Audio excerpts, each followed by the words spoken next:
Hi all, welcome to my channel. ఈ వీడియోలో ఇంట్లోనే ఈజీగా కాటుకను ఎలా తయారు చేసుకోవాలో చూద్దాము. ఇలా కాటుకను ఇంట్లోనే చేసి పిల్లలకు పెట్టినా కూడా ఎలాంటి సైడ్ ఎఫెక్ట్స్ ఉండవు. అలాగే మనం ఒక్కసారి బొట్టు పెట్టాము అంటే వాళ్ళకు స్నానం చేయించే వరకు అలాగే ఉండిపోతుంది. ఇప్పుడు హోమ్ మేడ్ కాటుకను ఎలా తయారు చేసుకోవాలో చూద్దాము. ముందుగా ఒక పేపర్ని ఇలా పెట్టాలి. పేపర్ని పెట్టడం వల్ల ఎలాంటి డస్ట్ లేకుండా క్లీన్గా ఉంటుంది. అలాగే పేపర్ పైన ఒకే సైజులో ఉన్న 2 గ్లాసులను ఈ విధంగా పెట్టుకోవాలి. ఇప్పుడు ఒక ప్రమిదలో కొబ్బరి నూనెని పోసుకోవాలి. ఇలా పోసిన తర్వాత మనం ప్రమిదను వెలిగించడానికి ఒత్తు లావుగా ఉంటే మనకు కాటుగా చాలా తొందరగా రెడీ అయిపోతుంది. ఇప్పుడు ఈ ఒత్తును వెలిగించిన తర్వాత వీడియోలో చూపిస్తున్నట్టు ఒక ప్లేట్ని ఇలా గ్లాసెస్ పై బోర్లా పెట్టాలి.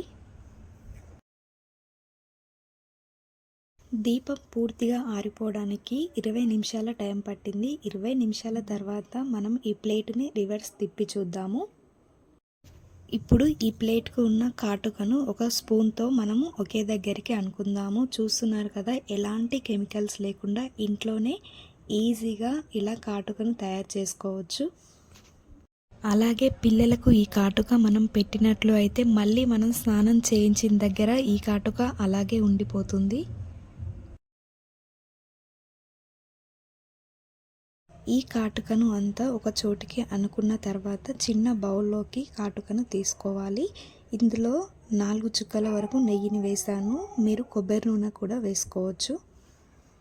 చూస్తున్నారు కదా, కాటుకను అంతా ఇలా కలుపుకోవాలి.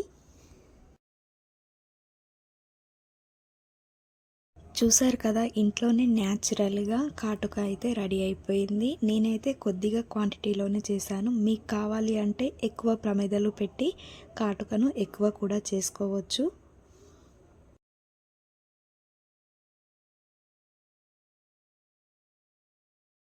ఇప్పుడు కాటుకను పెట్టి చూపిస్తాను చూడండి. ఇలా పెట్టిన తర్వాత వాటర్ పోసినా కూడా అది అలాగే ఉండిపోయింది. ఇది చిన్నపిల్లలకు పెట్టినట్లు అయితే చాలా బాగా ఉంటుంది.